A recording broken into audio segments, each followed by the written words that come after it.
The definition of inflation is a change in the value of money is associated with the change in the general price level. These changes are generally described in two forms: inflation and deflation. Inflation, in the simplest manner, can be defined as a chronic and sustained rise in prices caused by an increase in the supply of money. It is the situation where amount of money in the country is in excess of the volume of goods available, so that too much money is chasing too few goods. Inflation is a situation in which the general price level rises, or it is the same thing as saying that the value of money falls. ద్రవ్యోల్బణం నిర్వచనము అన్నప్పుడు ద్రవ్యం యొక్క విలువ తగ్గడము మరియు సాధారణ ధరల స్థాయి పెరిగే పరిస్థితి గురించి తెలిపేది ద్రవ్యోల్బణము. ద్రవ్యోల్బణము దీర్ఘకాలానికి సంబంధించినది. అంటే కేవలం 1 సంవత్సరం లేదా 2 సంవత్సరాల కోసము ధర పెరగడము, జనరల్ ప్రైస్ లెవెల్ తగ్గడము, దానిని ద్రవ్యోల్బణం అన్నారు. కానీ నిరంతరంగా సాధారణ ధరల స్థాయి పెరిగే స్థితిని ద్రవ్యోల్బణం అని అంటారు. అంటే ఈ విధంగా మామూలుగా మనము ద్రవ్యోల్బణము అధిక ద్రవ్య పరిమాణము, తక్కువ వస్తు సేవలకు ఎక్కువ ద్రవ్య పరిమాణము వెంటాడడము, ఈ పరిస్థితిని ద్రవ్యోల్బణం అని అంటారు. నెక్స్ట్ మనము మెజర్స్ ఆఫ్ ఇన్ఫ్లేషన్ అని మనం తీసుకున్నప్పుడు, అంటే దీని యొక్క లెక్కింపు అంటే ఏ విధంగా అది చేస్తారు, లెక్కిస్తారు అని చూసినప్పుడు ఇది 4 రకాలుగా ఉంటుంది. ఒకటి the consumer price index, the wholesale price index, the GNP implicit price deflator, the PCE implicit price deflator. Consumer price index అంటే ద్రవ్య వినియోగ ధర సూచిక, తర్వాత టోకు ధర సూచి, మరియు స్థూల జాతీయోత్పత్తి ఇంప్లిసిట్ ప్రైస్ డిఫ్లేటర్, మరియు PCE personal consumption expenditure implicit price deflator. Implicit అన్నప్పుడు ఖచ్చితమైన అని ఇంప్లిసిట్ ప్రైస్ డిఫ్లేటర్. ఇప్పుడు ఒక్కొక్క దాని గురించి మనము చదువుకున్నప్పుడు, first what is consumer price index? This index is designed to reflect changes in the prices of a market basket of consumer goods and services purchased by all urban consumers. A single index is calculated for all the goods and services in the basket, as well as separate indices for groups of items like food, housing, apparel, and keep and transportation. In addition to an index for the country as a whole, the data for different cities permits the preparation of price indices for certain large cities. ఈ సూచి ఏ విధంగా అంటే ద్రవ్యోల్బణాన్ని లెక్కించడానికి first సూచి the consumer price index మనం తీసుకున్నప్పుడు,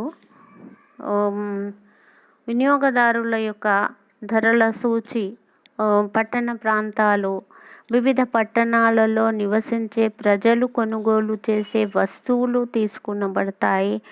ఆహార పదార్థాలు, ఇండ్లు, తర్వాత ఇతర రవాణా సౌకర్యాల దాన్ని బట్టి ఈ సూచి తయారు చేయబడుతుంది. Each of the goods and services in the basket is waived according to its importance in the consumer budget. వినియోగదారుని బడ్జెట్లో ప్రతి అంశము అంటే ఆహార ధాన్యాల, ఇళ్ళ లేకపోతే మెడికల్ ఫెసిలిటీస్ దాని యొక్క ఆహ్, అంటే దాని యొక్క పాత్ర ఏ విధంగా ఉంది, అంటే దాని యొక్క ప్రాముఖ్యత పైన ఈ సూచి తయారు చేయబడుతుంది.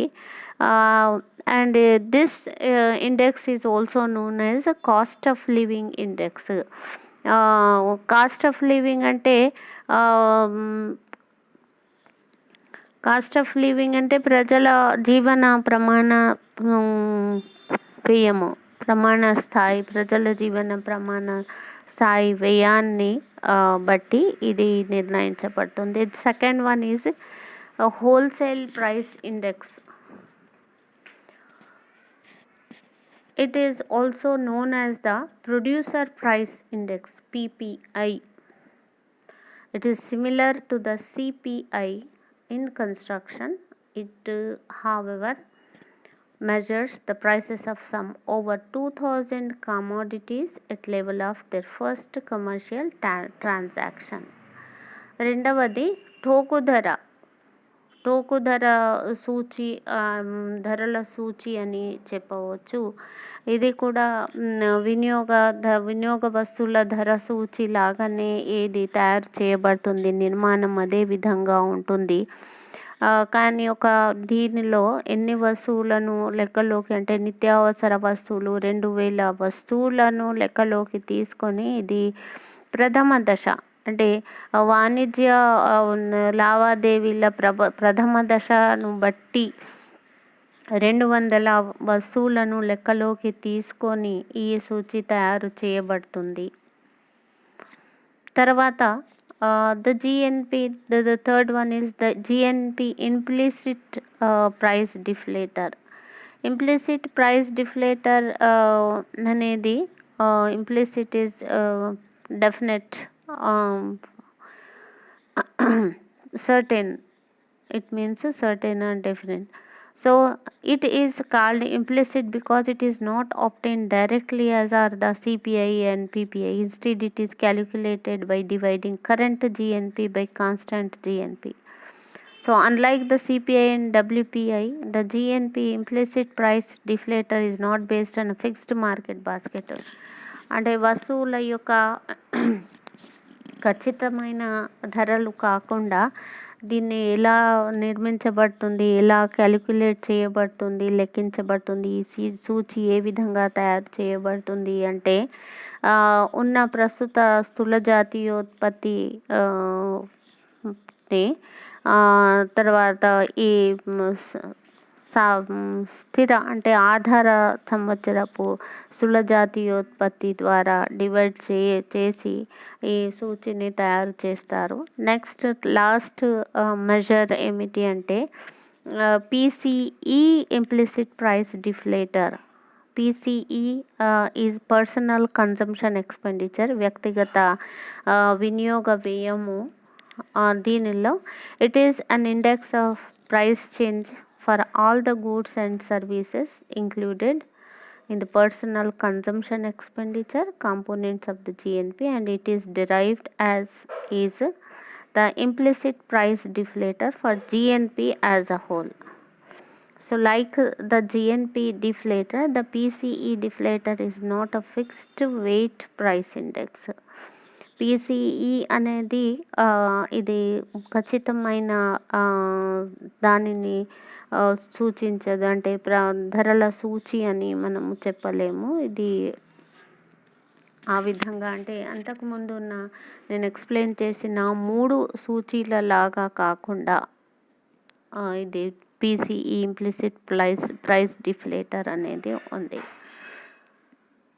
నెక్స్ట్ టాపిక్ మనం తీసుకున్నప్పుడు ఇంపార్టెంట్ టాపిక్ ద్రవ్యోల్బణం యొక్క నిర్వచనము. ద్రవ్యోల్బణం అంటే ఏమిటి, ద్రవ్యోల్బణం యొక్క నిర్మాణం లేదా తయారు చేయడం లేదా లెక్కింపు ఏ విధంగా ఉంటుంది, ఎన్ని రకాలుగా ఉంటుంది, 4 రకాలు అని నేను ఎక్స్ప్లెయిన్ చేశాను. Already explain 4 types of measures of inflation. Now I am going to explain the types of inflation. First of all, will divide different types of inflation based on the rate of inflation and the degree of control. So on the basis of rate, there are 4 types of inflation. One is creeping inflation, the second one is walking or trotting inflation, the third one is galloping inflation, and the fourth one is hyperinflation. Okay, one by one ఒకటి తర్వాత ఇంకొకటి. ఒకటి పాకే creeping inflation, పాకే ద్రవ్యోల్బణం. రెండవది walking are ట్రోటింగ్ inflation, నడిచే ద్రవ్యోల్బణం. తర్వాత గ్యాలోపింగ్ ఇన్ఫ్లేషన్ అనేది వేగవంతమైన ద్రవ్యోల్బణము. తర్వాత హైపర్ ఇన్ఫ్లేషన్ అనేది అతి ద్రవ్యోల్బణం అని చెప్పొచ్చు. దీని గురించి ఒక్కొక్క దాని గురించి I explain here. It is known first of all, the first one, creeping inflation. It is known as mild inflation. Creeping inflation, according to some economists, is not of such consequence, especially in an economy where national income is rising. So walking or trotting inflation, when prices rise moderately and the annual inflation rate is a single digit. In other words, the rate of rise in prices is in intermediate range of 3 to 7% per annum or less than 10%. So this type of inflation is walking. Inflation at this rate is a warning signal for the government to control it before it turns into running inflation. Now the third type is galloping inflation. If mild inflation is not checked and if it is allowed to go uncontrolled, it may cause the character of the galloping inflation. It may have adverse effect on the saving and thus may affect the long run into investment projections in the economy. And the fourth one is hyperinflation. A final stage of inflation is hyperinflation. It occurs when the price line goes out of the control and the monetary authorities find it beyond their resources to impose any check on it. Okay, so here creeping పాకే ద్రవ్యోల్బణం చాలా తక్కువగా ఉంటుంది. So కొందరు అర్థశాస్త్రవేత్తల ప్రకారము దానిపైన జాతీయ ఆదాయం పెరుగుదల పైన ఎటువంటి దుష్ప్రభావాలు ఏమీ కనబడవు, చాలా తక్కువగా ఉంటుంది. 1 or 2% per year అనేది ఉంటుంది. దీన్ని పాకే ద్రవ్యోల్బణం అంటారు. తర్వాత నడిచే ద్రవ్యోల్బణము, ఇది మెల్లమెల్లగా పెరుగుతూ ఉంటుంది. అంటే సింగిల్ డిజిట్, ఒక డిజిట్లో ఉంటే అంటే 1 to 2 to 9% పర్ annum వరకు కూడా ఈ రకమైన ద్రవ్యోల్బణం కిందనే వస్తుంది. కానీ అంటే 3 to 7% per annum or less than 10%, 10% కంటే కూడా తక్కువగా ఉన్నది ఈ రకంలోనే వస్తుంది. కానీ ఆ ఒక దేశానికి, ఆర్థిక వ్యవస్థకు ఇది వార్నింగ్ లాంటిది. సిగ్నల్ అంటే వార్నింగ్ బెల్ ఇచ్చే రకంలో. ఒకవేళ చెక్ చేసుకోవాల్సి వస్తుంది, తగ్గించుకోవడానికి చర్యలు తీసుకోవాలి ప్రభుత్వాలు. తర్వాత గ్యాలపింగ్ ఇన్ఫ్లేషన్, ఇది వేగవంతమైన ద్రవ్యోల్బణం అని చెప్పొచ్చు. ఇప్పుడు వాకింగ్ ఇన్ఫ్లేషన్ అంటే 3 to 7%లో ఉన్నప్పుడు చెక్ చేయకపోతే చాలా ఎక్కువగా పెరుగుతుంది, వేగము చాలా ఎక్కువగా ఉంటుంది. అప్పుడు దాని యొక్క దుష్ప్రభావాలు ఆర్థిక వ్యవస్థ పైన పడడం ప్రారంభమవుతాయి. అన్ని రంగాలలో కూడా. తర్వాత ప్రజలకు చాలా భారం అవుతుంది, కొనుగోలు శక్తి తగ్గుతుంది. ఈ విధంగా చాలా ఇబ్బందికరమైన పరిస్థితులు, ఈ రకమైన ఒకవేళ పరిస్థితి ఉంటే, ఆర్థిక పరిస్థితి ఉంటే మనకు కనపడుతుంది.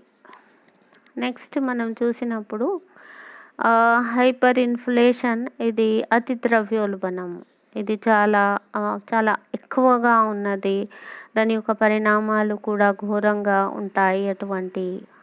So it occurs when the price line goes out of control and the monetary authorities find it beyond their resources to impose any check on it. ఆర్థిక వ్యవస్థలో మరియు ద్రవ్య విధానము కూడా అంటే ప్రభుత్వం తీసుకునే చర్యలు కూడా సరిగా పనిచేయలేని పరిస్థితి ఉంటుంది. సో ఇట్ ఈ so this is on the basis of the total 4 types of inflation I already explained, and on the basis of the rate. So next, on the basis of degree of control exercised over inflation. So two types of inflation. There are two types of inflation on the basis of degree of control exercised over inflation. So one is open inflation, second one is suppressed inflation. So open inflation, it occurs when prices rise without any control and checks.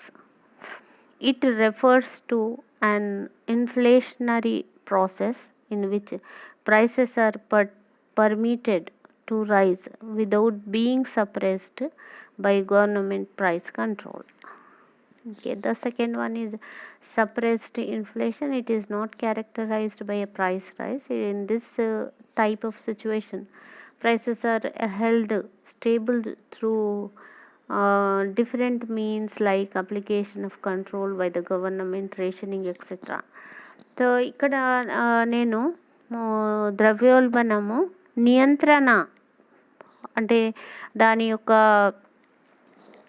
డిగ్రీని బట్టి అంటే degree of control నియంత్రణ యొక్క ప్రభావాన్ని బట్టి ద్రవ్యోల్బణాన్ని రెండు రకాలుగా వర్గీకరిస్తారు. ఒకటి ఓపెన్ ఇన్ఫ్లేషన్ అంటే సరిహద్దులు లేని ఓపెన్ ఫ్రీ అన్నట్టు.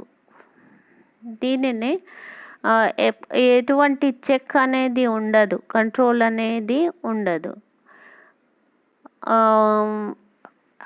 తర్వాత ప్రభుత్వము ద్వారా కూడా ఎటువంటి ఆంక్షలు ఏముండవు. ఫర్ ఎగ్జాంపుల్ అభివృద్ధి చెందుతున్న ఆర్థిక వ్యవస్థల్లో పెద్ద తరహా భారీ మౌలిక పరిశ్రమల్లో పెట్టుబడి పెట్టినప్పుడు ఏమవుతుంది, ప్రభుత్వం ఏం ఆంక్షలు పెట్టదు, ఇంకా డబ్బులు ఇన్వెస్ట్ చేస్తుంది, అంటే ద్రవ్యాన్ని పెట్టుబడి రూపంలో ప్రభుత్వము అది చేస్తుంది. కాబట్టి ద్రవ్యోల్బణాన్ని కంట్రోల్ చేయడానికి ప్రభుత్వం ఎటువంటి చర్యలు, that is open inflation. Suppressed inflation అంటే ఇది ఒక పరిస్థితిలో అంటే స్థిరమైన అభివృద్ధి ఉంటుంది, స్థిరమైన పెరుగుదల ఉంటుంది. ప్రభుత్వం కూడా దీన్ని కంట్రోల్ చేయడాన్ని నియంత్రించడానికి ప్రభుత్వము రేషనింగ్ అటువంటి కొన్ని చర్యలు ప్రభుత్వము తీసుకుంటుంది. ఓకే, నెక్స్ట్ మనము చూస్తే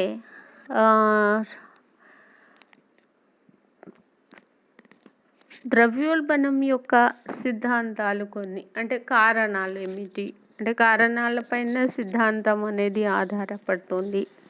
ద్రవ్యోల్బణం యొక్క సిద్ధాంతాలు కారణాలు అని చెప్పొచ్చు. సో ఇక్కడ మనము చూసినప్పుడు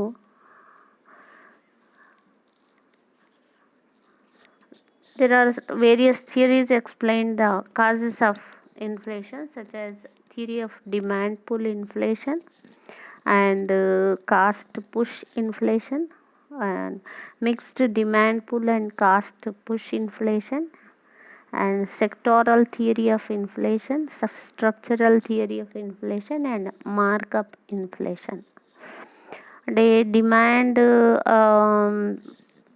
డిమాండ్ ఆధారిత డిమాండ్ పెరగడం వల్ల పెరిగే ద్రవ్యోల్బణము, డిమాండ్ ప్రేరిత ద్రవ్యోల్బణము, వ్యయ ప్రేరిత ద్రవ్యోల్బణము, తర్వాత మిశ్రమ ద్రవ్యోల్బణం. అంటే డిమాండ్ ప్రేరిత, వ్యయ ప్రేరిత రెండు కలిసిన అంటే కారణాల వల్ల ఏర్పడిన ద్రవ్యోల్బణాన్ని mixed inflation with demand pull and cost push inflation అని అంటారు. తర్వాత రంగాల సిద్ధాంతము, ద్రవ్యోల్బణం యొక్క రంగాల సిద్ధాంతము, తర్వాత నిర్మాణపు సిద్ధాంతము మరియు మార్కప్ ఇన్ఫ్లేషన్, ద్రవ్యోల్బణము ఈ విధంగా ఉంటాయి. ఒక్కొక్క దాని గురించి నేను ఎక్స్ప్లెయిన్ చేస్తాను. ముందు demand pull inflation or monetary theory of inflation. It occurs when there exists an excess demand over the available supplies at the existing prices. నిర్ణీత ధర వద్ద వస్తువుకున్న డిమాండ్ ఎక్కువగా పెరగడం వల్ల, అంటే సప్లై కంటే ఉన్న సప్లై కంటే వస్తువు యొక్క సప్లై కంటే డిమాండ్ పెరుగుదల రేటు అధికంగా ఉండడం వల్ల ద్రవ్యోల్బణం పెరగడం. In this type of situation, the aggregate demand function shifts upward to the right while no shift in the supply function. The supply function is constant, there is no change, but demand function shifts upward. So what are the factors affecting, ఈ కారణాలు ఇక్కడ demand pull inflation విషయంలో demand ఫలము అనేది, అంటే సమిష్టి demand ఫలము పెరుగుతూ పోతుంది. మనం రేఖాపటము ద్వారా ఒకవేళ ఎక్స్ప్లెయిన్ చేస్తే, ఓ ఎక్స్ అక్షము పైన వస్తుత్పత్తి తీసుకుంటాము, ఓ వై అక్షము పైన ధరల స్థాయి, సాధారణ ధరల స్థాయి తీసుకున్నప్పుడు సప్లై, సమిష్టి సప్లై ఫలంను సూచించే, సప్లైని సూచించే రేఖ స్థిరంగా ఉంటుంది. ఓవై అక్షానికి స్థిరంగా, there is no change in the supply function, but there is a upward shift in the demand function, aggregate demand function to the upward right side. Because of this reason, the price will increasing continuously and it leads to the inflation. So next, what are the factors on demand side inflation? Right? The affecting factors of inflation. One is money supply. The major source of inflation is increase in money supply in the economy. Increase in money supply results from an increase in demand deposits and expansion of loans and investment by commercial banks.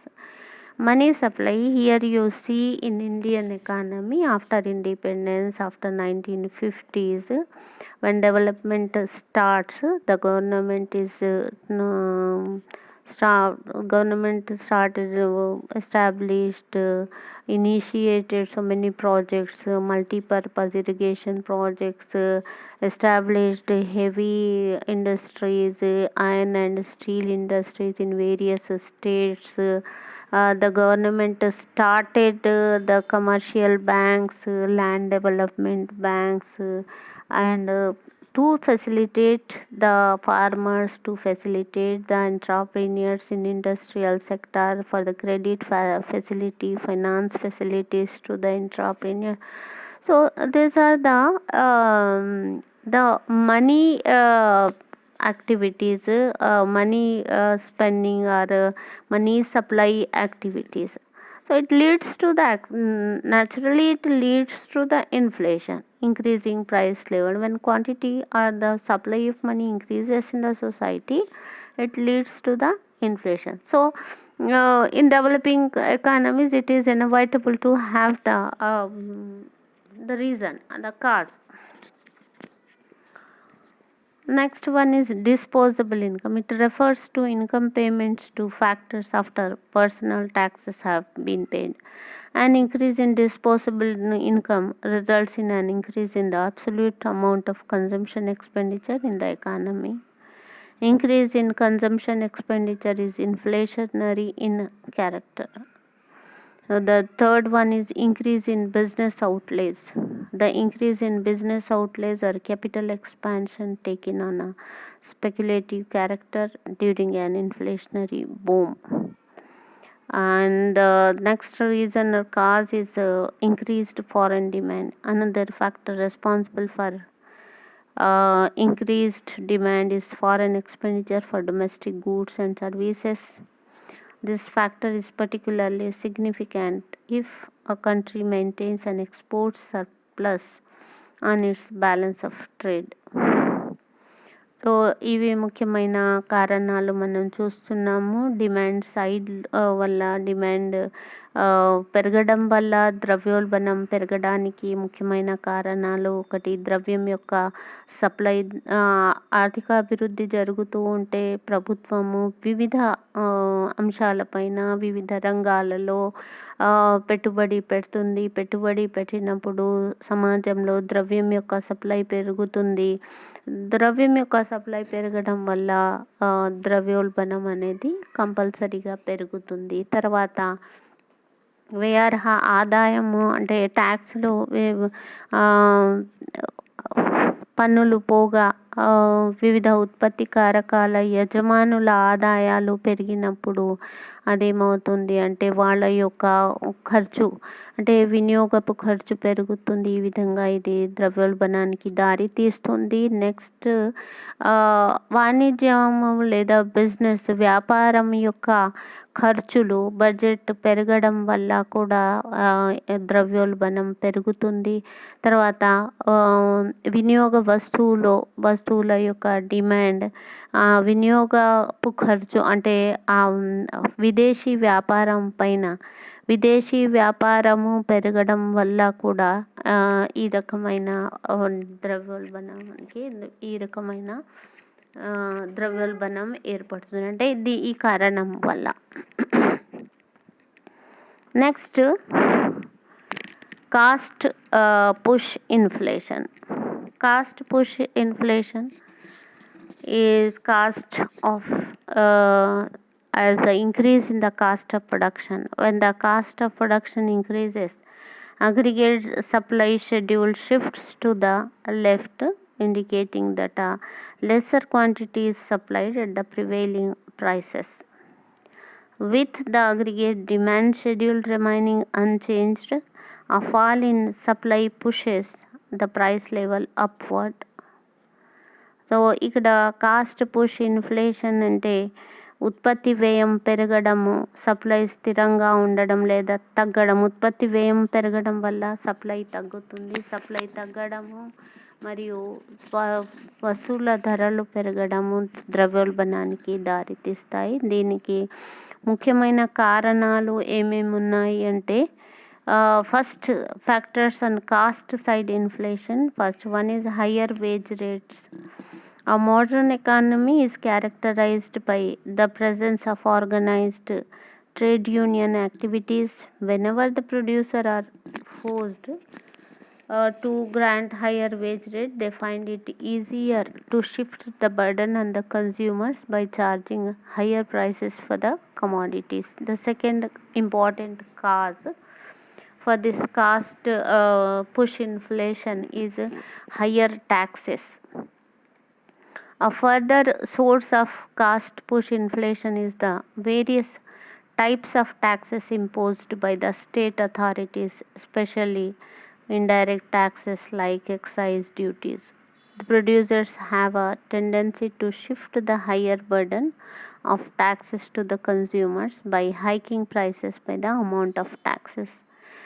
And the next cause of this cost push inflation is fall in the availability of basic inputs.